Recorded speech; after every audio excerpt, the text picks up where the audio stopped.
Thanks, Jacob. Thank you for the really kind introduction, Jacob.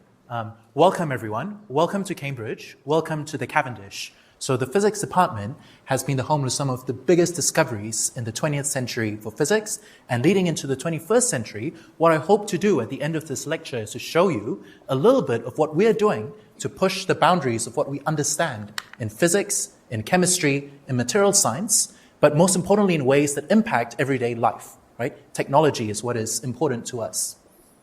So the first question I have for you guys is, how many of you have heard of photonics or know what photonics is? Just very few, I think, right? How many of you have heard of electronics, right? Pretty much everyone. So electronics is the study of how we can manipulate electricity and electrons in wires, in cables, and is a foundation of semiconductor technology, right? Chips and transistors that drive the modern age. Well, that was 20th century science. Photonics is the science of light, how we can use light, transform light from one form to another, how we can send light in pulses across the Atlantic and connect the world through internet, for example. And this is the science of the 21st century. So this is what will be as prominent as electronics was in the 20th century. Photonics will be it for the 21st century. So I'll give you a brief introduction to light at a very basic level. And if anyone has any questions, please interrupt in the middle of this talk, right? And ask at any point. So light is energy, and we all have learned from maybe, the earliest time you learn about science is that energy is conserved, so you can't destroy or create energy, and energy can be converted from one form to another. Light is exceptionally versatile at that, right? So you can convert light from one color to another color of light, and I'll very briefly show you an example. So hopefully this is something that will work very quickly. So scene 4, and then video control, the center screen. So if you look at the center screen, when it switches on, you'll see here that I have 2 glass slides, right? At the end of like a popsicle stick. Glass slide 1, glass slide 2. They both look transparent. They don't really have very much color, right? But inside one of them is something called a quantum dot. And I'll explain what a quantum dot is later, but first I'll show you kind of what it does, right? Can you see over here that when I shine UV light on it, it glows red? And this is coming because UV light is converted from one color, which is invisible, right? This UV light, you can't really see it, into another color, red, when it absorbs that UV light and converts it to another color of light. This is used, for example, when you walk around, the supermarket or shopping malls and you see these quantum dot or quantum LED screens. It's basically this material that's inside that screen, converting one color of light into another so you can see things, right? So,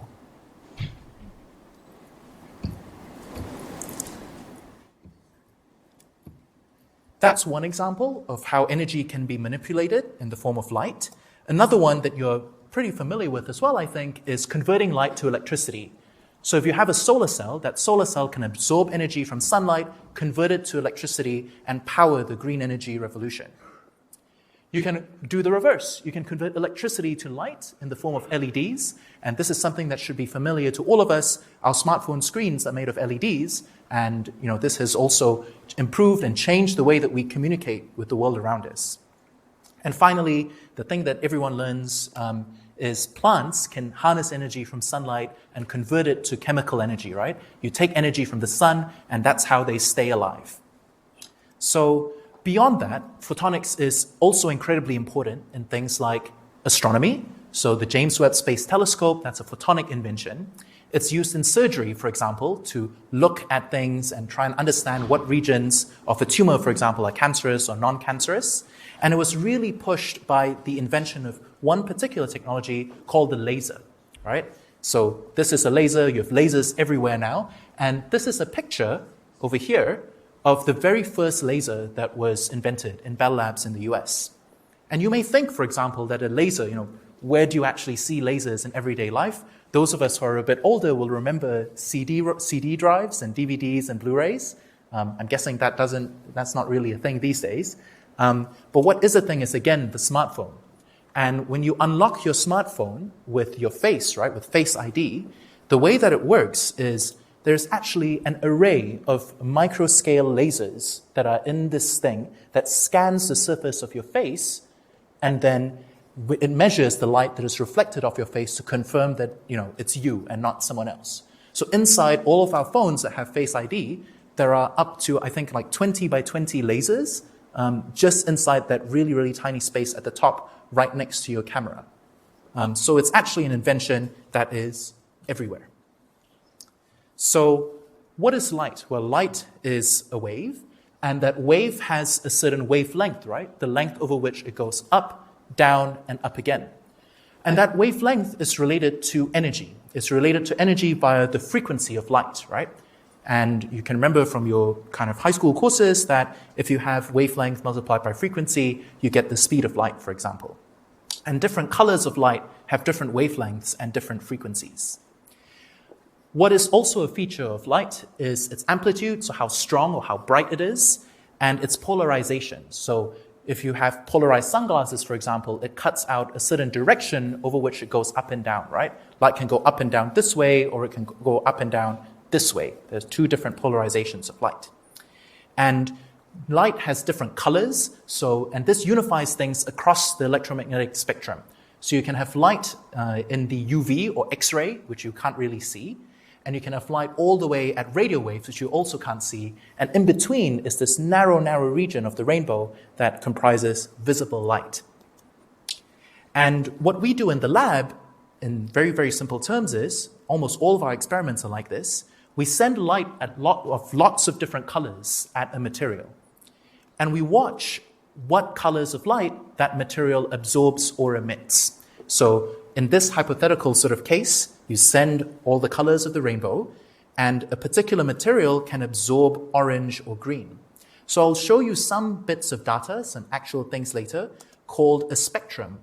And the spectrum is basically just showing, for different frequencies of light, which one is absorbed. And so in this case, orange was absorbed, so there's a peak in the orange frequency. And if green is absorbed, there is a peak at the green frequency. So visible light, is really useful to all of us. We, see it. We use it to understand the world. But just outside of the visible lies a spectrum region called the infrared. So some light that is actually invisible to our eyes.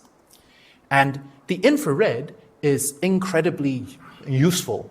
I mean, it lies in between the visible and radio waves, and lots of molecules, the things that comprise life, things like this table, materials, absorb and emit infrared light in a specific pattern of frequencies. And this pattern of colors that is absorbed in the infrared give you a fingerprint for what that material is. So just like how you see a piece of candy and you think orange, so it probably tastes like an orange, or if you see red, oh, strawberry. In the infrared, if you could see light, if you could see the world in the infrared, you'd be able to tell, for example, what kind of wood this table was made of. Perhaps even where that tree was felled, what kind of species of tree it was that produced this wood. So that's why infrared spectroscopy is useful, and it's used in this kind of incredible range of applications, right? One example that I'd like to show is people were using it to understand Da Vinci's paintings. So you can strip back layers of paint, right? Because Da Vinci, when he painted his initial paintings, he changed his mind. So he did a brushstroke and then he colored over it. But if you look at the painting in the infrared, you can see through layers of paint and you can understand, the mind of this genius in action. It's used in medicine, so in thermal imaging, for example, all those pictures you see in police dramas or kind of military kind of visors, that's looking at thermal imaging in the mid-infrared. And finally, it's used in security. So in Heathrow Airport, for example, let's say you come through a Ryanair flight or whatever, and you have a bag of white powder. So this white powder is, specialty gluten-free flour, right? That you're bringing back from wherever you've had your holiday. But the border security agent doesn't actually know what kind of white powder it is and probably assumes it's an illicit substance. So what you can do is you can look at this powder, collect a spectrum in the mid-infrared, and you can say, oof, phew, it's flour, it's not something else. So I've told you maybe a bit why mid-infrared spectroscopy, why measurements with light are really useful. Why don't we see this everywhere? Why don't we see this in our smartphones, for example, right? Well, there are problems. The first problem is that mid-infrared light sources are really weak, right? The second problem is mid-infrared light detectors are also really terrible. They need liquid nitrogen to cool them down. It's really difficult to miniaturize them. And finally, the world around us is hot and glowing, right? So if you want to do, it's glowing in the infrared because things are hot. And if we're trying to do a really sensitive measurement, you can, in the visible regime, you switch off the lights and you can measure a really faint object, right? But in the infrared, you'd have to cool the entire room down to liquid nitrogen to remove interference from thermal effects. So all of this comes together to result in mid-infrared measurements, mid-infrared sensitivity, being about 1,000 times worse than the visible. And you can contrast that to your smartphone, right? So inside we have amazing cameras that work down to the single photon limit in the visible regime. And this just simply doesn't exist in the mid-infrared. So what we do in the Cavendish is we would like to play a trick, right?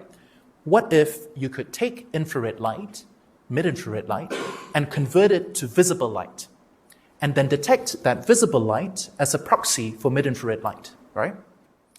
And that way you sort of sidestep the problem of measuring infrared light directly, and instead you measure visible light instead. So this is easy for me to say, but it's actually really hard to do. And I'll give you a reason, a flavor why. So I told you earlier that light has a wavelength, and mid-infrared light has a wavelength of 10,000 nanometers. So about maybe 1/10 or 100th of the width of a human hair. Visible light has a wavelength of 500 nanometers. So already there is this big mismatch in scales between the wavelength of infrared light and visible light. And things that can convert one color of light to another, things like molecular systems, chemicals, are about 1 nanometer in size. So again, about 1,000th of the width of a human hair, or even smaller, 10,000th of the width of a human hair. So how do you get infrared light and visible light at the same place, the same time, and at the scale of a single molecule? And that's where the question comes in, what is the smallest box in which we can trap light? So a related question really is, how tightly can you focus light, right? And another question, what is the smallest object that you can actually see in a microscope? So any ideas, I guess, where the sort of limit is of what's the smallest object that you can see in a microscope? Have any of you played with microscopes before? Happy to take any guesses. What is the smallest object that you can see in a microscope?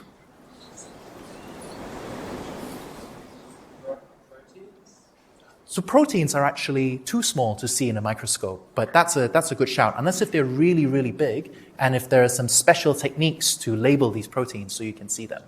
Any other guesses for roughly how small it is? Yeah, so a cell is about the right size, actually, of what is the smallest thing that you can see. So the smallest cells, maybe a couple of microns, up to 1 micron, that's something that you can see in the optical microscope. And all of this comes down to a limit, like a hard physical limit, called the diffraction limit. And that was discovered by someone called Abe, Ernst Abe, where if you have a lens, right, there's a limit to how much you can focus light. And really that limit is the wavelength of light. And maybe that's sort of intuitive. If light is a wave that has to go down and up and down again, you can't trap it smaller than the minimum length where it has to go down and up again, right? If you try and trap it smaller, it can't wave, really. And so this is the Abe limit for how tightly you can focus light. Well, people, whenever you hear a limit as a physicist or a chemist, the natural inclination is to try and break this limit, right? To try and do better, to cheat nature so we can do better. And really the first person to come up with a way to cheat nature is a guy called Synge, who is an Irish physicist. And he wrote this, so he didn't really publish it in a paper, which is the way that we normally communicate results to the scientific community. He wrote it in a letter to Albert Einstein.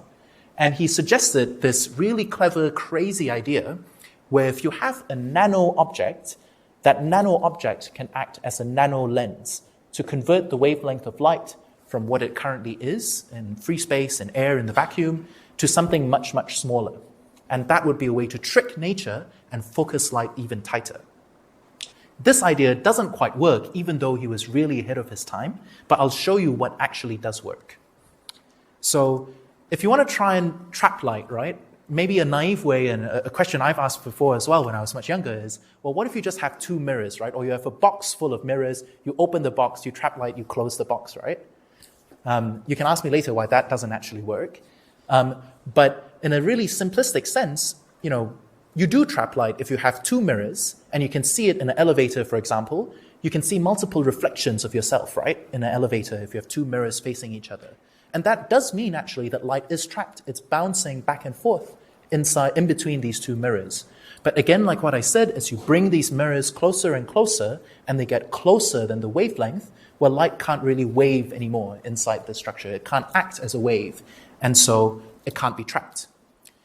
But instead, what you do is you do plasmonics. So I'll show you what plasmonics is. So if you take a piece of gold, right? Gold is really bright, it's really shiny, it's lustrous, it's metallic, it's reflective.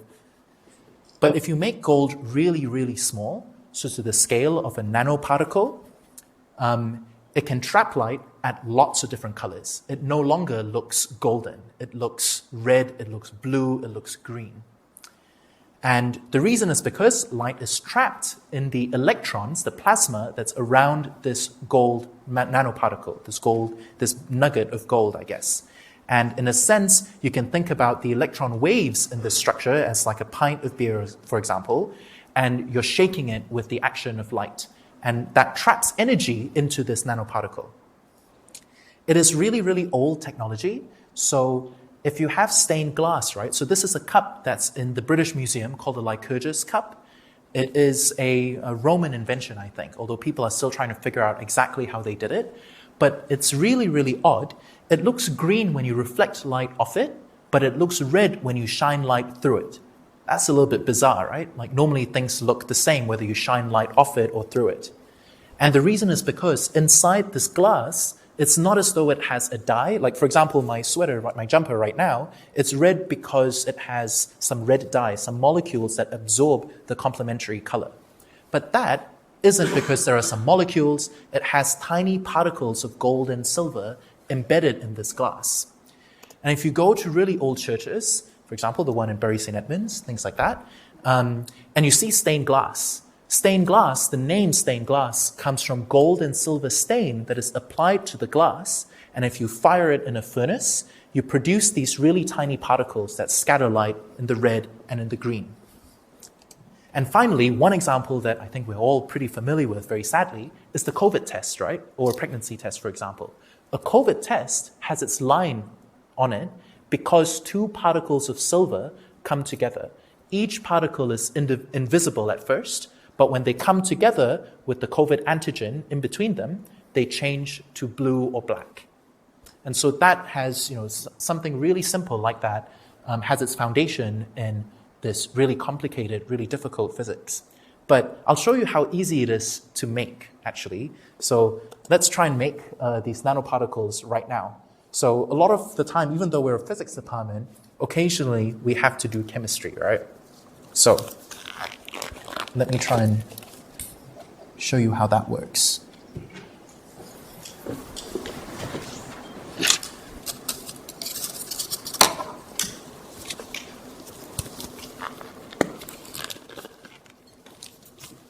So over here is a solution that looks yellow, right? And this is dissolved gold. So there's not very much gold in it, but you can see that it still looks yellow and like kind of maybe what you would expect if you could somehow dissolve gold in an acid. So I'm going to add this to this vial over here.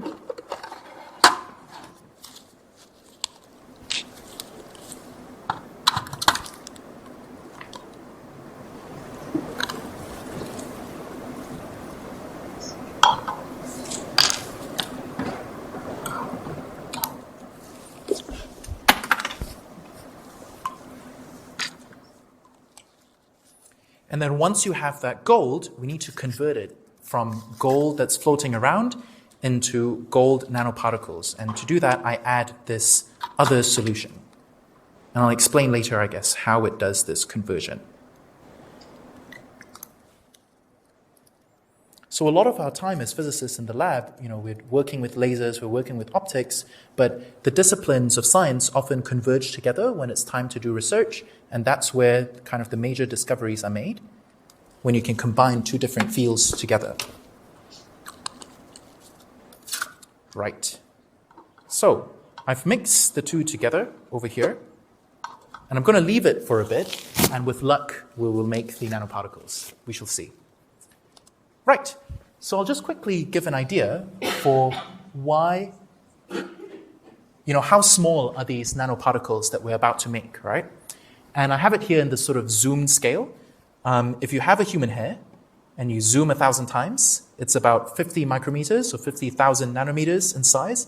If you zoom it 1,000 times yet again, you will get gold nanoparticles of the size that we're trying to make. So they're really, really quite tiny. And this process that I showed you, which was really quite simple to make something really quite cool,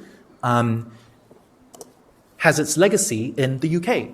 So a really brilliant scientist called Michael Faraday, who some of you may have heard of. Who's heard of Michael Faraday before? Yeah, a bunch of people. Okay. Faraday made extraordinary discoveries in electromagnetism, right? But he's not so well known for his discovery in making these gold particles as well. So this picture is, I think, a little glass vial that still exists in the Royal Institution, and it has tiny particles of gold floating inside of it, still stable hundreds of years after Faraday first made them. And we're going to try and make the same. We'll see. And like what I said earlier, if you make gold particles of different sizes, you can tune the color of these solutions as you change the amount of light that is trapped around this gold nanoparticle. So what we do in the lab is we kind of go one step further, right? Okay.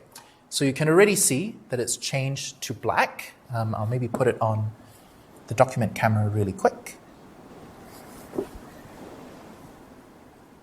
So you can see over here, where it was previously yellow, it's now changed to black. And we're going to leave it a little bit longer, and it will turn to red, or sort of wine red color. So what we do in the laboratory is we try and do a little bit better than converting stuff from just single nanoparticles. We try and take nanoparticles and assemble them into new materials. And the simplest way is you just take two gold particles and you bring them together.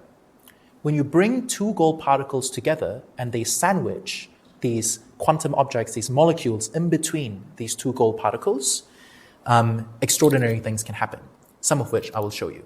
And this has a really strong analogy and an experiment that you can try at home if your parents will let you.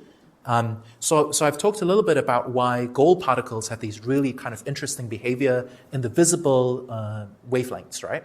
So one way you can do this exact same experiment, but at home, is to use microwaves. So microwaves are also light, but they're light of much longer wavelengths, right? The microwave wavelength is something like 1 centimeter. And so what do you all think is the equivalent of a gold particle, but for microwaves? Any thoughts? Sorry? Yeah, a grape, exactly. How did you know that? All right. Okay, so if you take a grape and you take two grapes, right, and you bring them together and you put them in the microwave, what do you all think will happen when you switch on the microwave? Any guesses? Sorry? Boom is almost correct, actually. Yeah. All right. So the microwave, which is a sort of light, right? It's a form of light. It gets concentrated to the gap between these two grapes in the exact same way that light would get concentrated into the gap between gold particles. And like what you're saying, I think I have to convert this to not a pointer.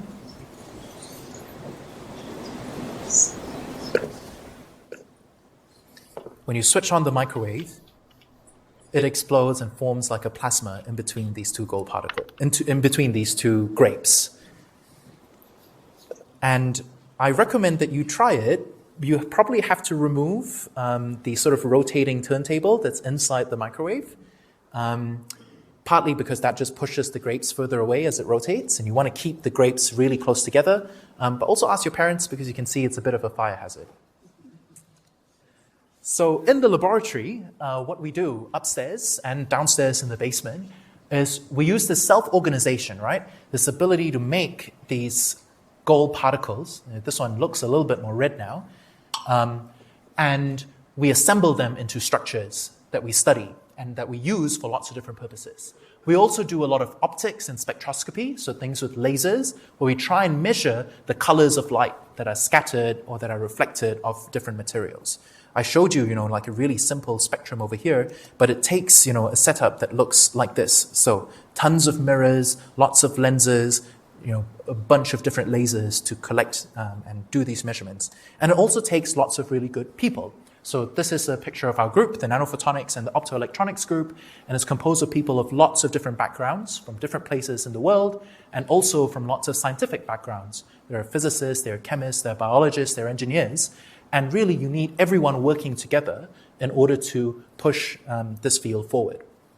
So in the remaining time, in the remaining 20 or so minutes, I'll give you kind of small flavors for the research projects that we've been pursuing over the past couple of years. So all of this is still unfinished work in a sense. We're still trying to figure out what's happening.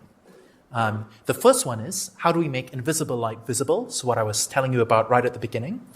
The second one is, what is the ultimate limit into which we can trap light? What is the smallest box into which we can trap waves of light? The next one is, how do we build metamaterials? So materials that don't exist in nature, and despite that, we can create in the laboratory, and which can manipulate light and other forms of energy in really interesting ways. And finally, quantum physics, but in your phone displays. So it's something that exists in all of your pockets, and it plays a really strong impact in modern science as well. So the first one is making the invisible world visible. And again, this is really useful, right? So beyond what I was saying earlier of spectroscopy, it's also really useful for things like self-driving cars. So if you have if it's a really foggy day, right, a hazy day, it's really hard to see in the visible. But if you look at it in the infrared, it's as though that fog is transparent. It's as though that fog doesn't exist. So you can imagine why self-driving cars might want this capability. It's also useful in energy conversion. So this is the spectrum of sunlight, and you can see it's not even across the spectrum, right? There are some wavelengths, some frequencies of light, which sunlight has more power, more energy in. And the main technology by which we use to convert light, so silicon solar cells, they actually have a fixed energy that they can harvest. And so a bunch of sunlight is actually wasted. It's not used in solar cells. And so what we want to try and do is convert energy from one color to another so we can use this energy more effectively. And the last place where we would use this is something like the James Webb Space Telescope. I don't know whether you all have seen this picture. It was really beautiful. It's a picture of the early universe, right? And if you looked at the early universe in the visible, it would reveal just really tiny things. But if you looked at it in the infrared and the mid-infrared and near-infrared, it reveals tons of stuff about galaxy formation and the earliest beginnings of, life in the universe, our life, I suppose, in the universe. And what we want to try and do is to do what your eyes are doing right now, which is converting light in the infrared to the visible, right? We did that to create this picture, pretty much. And what is the easiest way to convert one color of light to another? So light at low energy to light at high energy. Anyone have any guesses how we might do that? Well, I think I've maybe left too much of a hint up there. We can try and combine photons of light together. And the way that we do that is, let's say you have light at 2000 nanometers, so light that's really low energy, right? And you want to convert it to light that's red at 640 nanometers. Because light at 2000 nanometers is really low energy, and light at 640 nanometers is very high energy, you actually need more than one photon to do this conversion. You need 4 photons. And so if you imagine that you have all of these buckets of energy, you've got to combine them together before you can make a new photon of light, right? And you've got to make that process really efficient, otherwise you lose lots of energy along the way. You lose photons along the way. And the way that we do it is through these nanoconverters. So things that can take 4 photons of infrared light and convert it directly to red light. It was a pretty kind of silly proposal to start with, to be honest, because this process is really inefficient, or so we thought. But then when we ran the experiment sort of 2 or 3 years ago, we threw some infrared light on our structures, And lo and behold, we saw a red glow. So glow of light at 640 nanometers, which you'll have to believe comes from an invisible laser to start with, an invisible source of light. So what are these nanoconverters? I'm going to show you pictures of them at different scales that we collect with an electron microscope. This is the first picture of this nanoconverter. It is a nanoparticle, and each spot on this picture is a single atom. And we've collected this with an electron microscope that is just down the road in the material science department. So each point here is a single atom. It's an atom of gadolinium or sodium. And we've made this using chemistry inside the laboratory. Then we assemble these into structures. So one particle of this that is composed of atoms of sodium and gadolinium is one circle down here. And so we've made these like really large areas now composed of tiny nanoparticles in an array.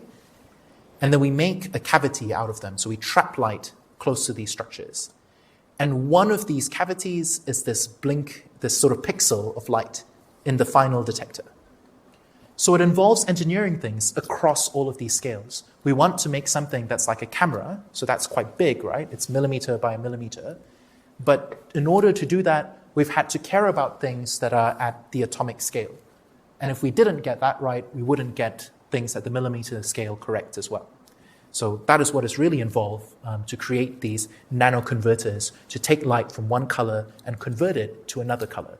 What I showed you earlier is actually easier. You're taking light at high energy and converting it to low energy, the sort of stick that glowed, the quantum dot that glowed. We're trying to do the opposite. Converting from low energy to high energy is much harder.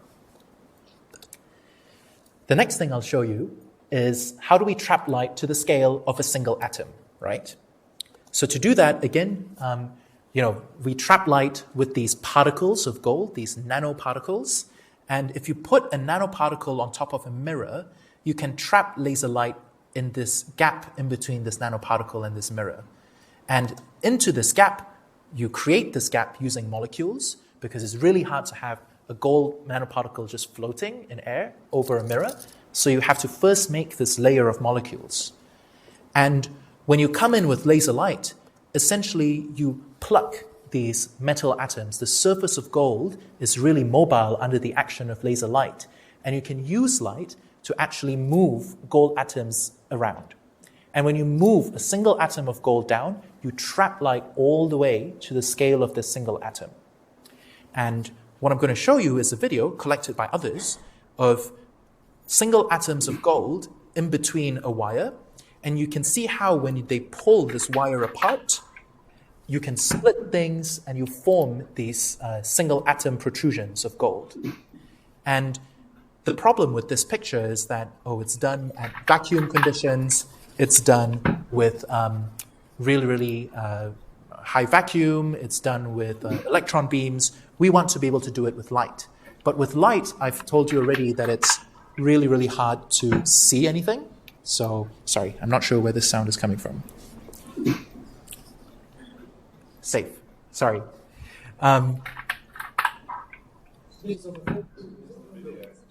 Oh my gosh. All right. Well, I'll quickly speed through this. Thank you. I've told you that it's really hard to see structures of light, so we have to collect spectra that give you an indication of this. Gosh, sorry about that. This is essentially what I wanted to show before as well. So what we do is we take light, we confine it to the scale of the infrared, and that infrared light squeezes down even more to the scale of a single atom of gold. And the way that we see it is through a spectrum, because you can't actually see the single atom of gold. You have to infer it through some other measurement, and this measurement is the scattering of light of the structure. And essentially, this sort of blob over here is coming from a single molecule, and it's coming from a single atom of gold. And what we can do now is essentially we can control this gold atom at will, so we can create them, we can destroy them. It's sort of like having a tiny pincer, like a tiny robot, to move single atoms of gold at the nanoscale, but purely with light. And our hope is that this will work as a chemiscope, so something that tells you about chemistry, something that tells you about the behavior of molecules at the atomic scale. And we filed a patent for all of this sort of stuff as well, because the Cavendish is really focused on pushing research out into the real world, right? So we've made something that can detect infrared light really well, that can be trapped into a box basically at the limit to which you can trap light. We want to try and make it useful too. The next story that I'll tell you is something about metamaterials. So normal materials, so something like glass, has its properties because of its chemical nature, right? So from the arrangement of atoms and elements that are inside the structure. Metamaterials are something different. So it's a material where you construct something from larger objects, right? So if we took the gold nanoparticles that were inside here and assembled them into a large-scale material, it would behave nothing like gold itself, and would behave in a really special, really weird way. That's easy to see in optics, I think. And the example that I'll show you is something called negative refraction. Have you all heard of regular refraction, I guess? When you send like a ray of light through a medium, it bends towards the normal, right? And that's the principle of how lenses work. That's the principle of how microscopes and optics work. And if you look at a glass of water and you have a straw in it, you see this kind of dislocated image because of refraction, right? It's not that the straw has kind of broken, it's that light has refracted on its way out. Similar if you're at the bottom of a pool, you can kind of see the outside world distorted. But these gold particles, when you assemble them into a material, they do something really weird that no other material in nature that naturally exists does. It does something called negative refraction. So a beam of light doesn't bend towards the normal, it bends in the opposite way, which is something really bizarre. And if you looked, if you had the equivalent, like, glass of water, but that water was a special metamaterial, your straw would look like this. It goes forward and then it suddenly bends backwards, which is a really bizarre image, right? It's a really bizarre thing to think about. So what can this be useful for? So the person who came up with this is also a UK scientist, John Pendry, about maybe 20, 30 years ago. And the idea that he had was an invisibility cloak. So if you can bend light in the opposite direction that you normally bend it, then that means you can bend light around this object, right? So if you make a circle, like a sphere of this metamaterial, you would bend light in a way that would bring it away from the structure and recombine it at the other end, as opposed to a normal lens that focuses light down, right? So it's not focusing it down, it's bending it away. What we use it for is to trap light and guide light and concentrate light into really, really small spaces. And the reason why we want to do that is because we use this as a biomedical sensor. So again, with chemical techniques, we combine all of these gold particles into a layer, into a film that is made of this metamaterial. And I will really quickly show you now how one of these metamaterials actually looks like. It is a metamaterial, but it's a metamaterial that works in the infrared regime. So it's hard to sort of see it in the visible. But over here, you have a solution, a gold particle, pretty similar to the one that we just made earlier.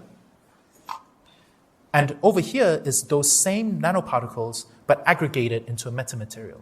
So you can see how the visual appearance of these is really different, right? This one is red. I think we'll all agree it's red. You can come down and take a look at it later. But this one is not red anymore. It looks sort of more golden, more brownish, more black. And if you could look at this in the infrared, it would look really weird, right? The light that comes out through it would be guided in the opposite direction. And what we do is we do infrared sensing. So a big project that has been going on in our laboratory in the Nanophotonics Center over the past decade is something like urine sensing. And we're working to understand the components that are in urine, for example, that give you an indication of mental health, right? So it's really hard to sample molecules like hormones that are inside your skull. You don't want to drill through your spinal fluid or your skull to collect them, but these hormones and neurotransmitters are actually excreted in your urine.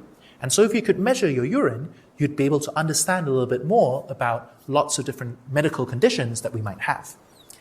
And this is a project that's been ongoing. And what we do is we take urine, for example, or other fluids, blood, for example, even the fluid inside a battery, if we want to understand how batteries work, and pass it through a cell that contains this metamaterial. And then we can measure from the reflection of light of this metamaterial what is contained in the solution that we flow on top of it, right? So it acts as a sensor. And this is a really big project that is funded by the United Kingdom, the EPSRC, and we're trying to make essentially something that our boss has called the intelligent toilet. So you can check it, it's on BBC. It's a toilet that will tell you whether you're happy or whether you're sad, if you can measure neurotransmitters.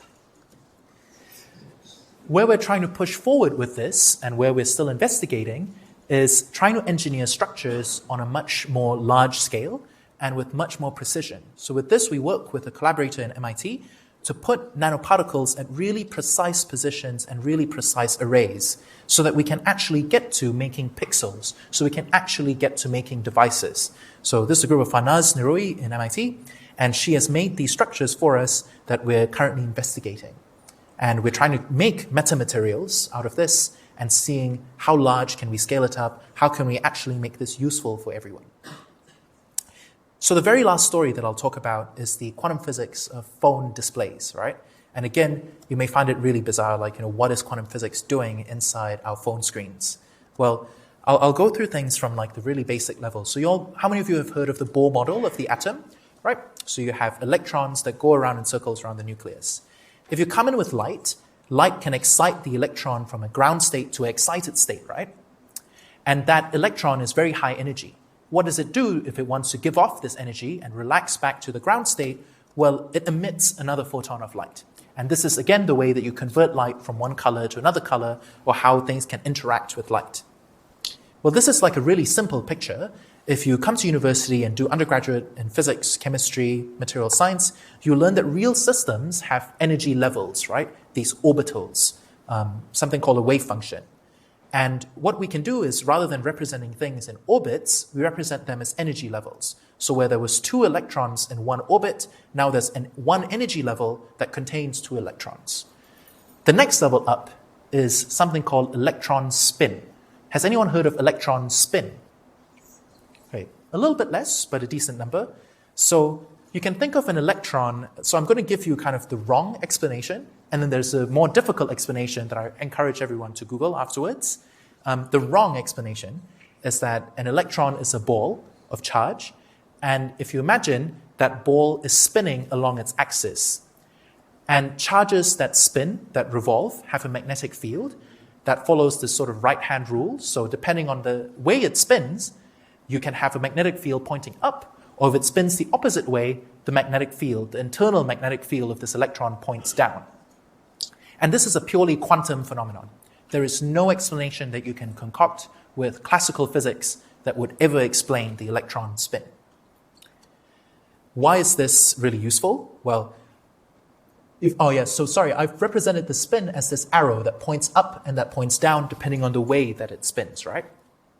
So why is this really useful inside all of our television screens, all of our OLED displays? Well, inside every OLED, every active pixel of an OLED is a molecule. And this is a molecule that can absorb and emit light. So the energy levels of this molecule, like what I drew up here, have an electron that points up and that points down. So to convert electrical energy to light energy, what we have to do is we have to take this electron and bring it up to that excited level, right? You need to do that before it can release that energy as a photon. And the way that you do that in an LED is you apply electrical bias. You apply an electrical charge, electrical field, electrical voltage across the structure. And what you do is you first take away an electron from the lower energy, and then you inject an electron at the higher energy. Then that electron can come back down. But if you notice, there is something a little bit weird. When you inject the electron into the higher energy level, actually, you can inject it in a way that points up, right? The electron spins clockwise, let's say, and points up. Or the electron can spin anti-clockwise and it points down. Well, to get back to the ground state, for the case where it points up and the ground state also points up, that is actually forbidden. You cannot do that through the laws of quantum mechanics. And partly it's because you don't end up in the state that you started with, right? An electron has to point up and has to point down in the ground state. And in this case, they would both be pointing up, which is really, it's impossible. It breaks for some of you who have learned this, it breaks something called the Pauli exclusion principle. Whereas in the case where it points down, oh, we're happy. It returns back to the original state and it can emit a photon of light. So engineering this electron spin inside OLEDs was what actually made it commercial.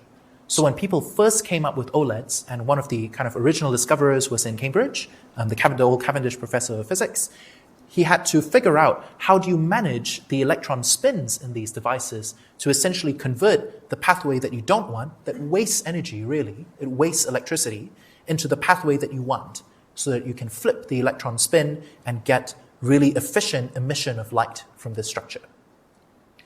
What we're trying to do now is to use this as quantum sensors, because these electron spins are really exquisitely sensitive to their environment.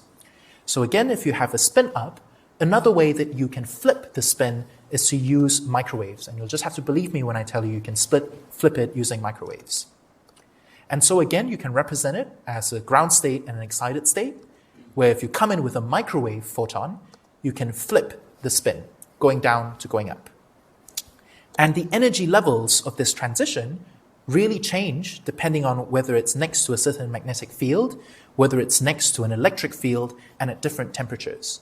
So you can create really, really effective sensors, really sensitive detectors for magnetic fields, electric fields, and temperature, which you can see might be very useful. And another thing that we're trying to do right now in a really new big project that we've just started, involving lots of people from the Cavendish and people in the US, is creating quantum networks. So people have heard of quantum computers, I imagine? Yeah. So if you have two quantum computers, well, you need a way to pass information between two quantum computers. And that way of passing information has to preserve the quantum characteristics of this computer. And so you need something called quantum networks as well to transfer information from one node, one quantum computer, to the next. And what we want to do is we want to try and investigate new materials, new molecules, new structures that can perform this. And so I guess the kind of final important thing that I wanted to talk to you was the importance of basic science and how you can connect it to applied science. I would say in the entire story that I've told you before, I focused on the technology part, but that is not the part that motivates us in the laboratory every day. What really motivates everyone who goes into research is just interest and curiosity. And so you start with basic science questions like, how tightly can you trap light, right? It sounds like a silly question to ask in the first place, but it leads to lots of applications later on. And in the applied science side, you can only achieve that when you have the roots that are composed of basic science. And so what we do is now we are trying to, in our laboratories, to use light to control and to understand atomic scale processes using this nanophotonic phenomena.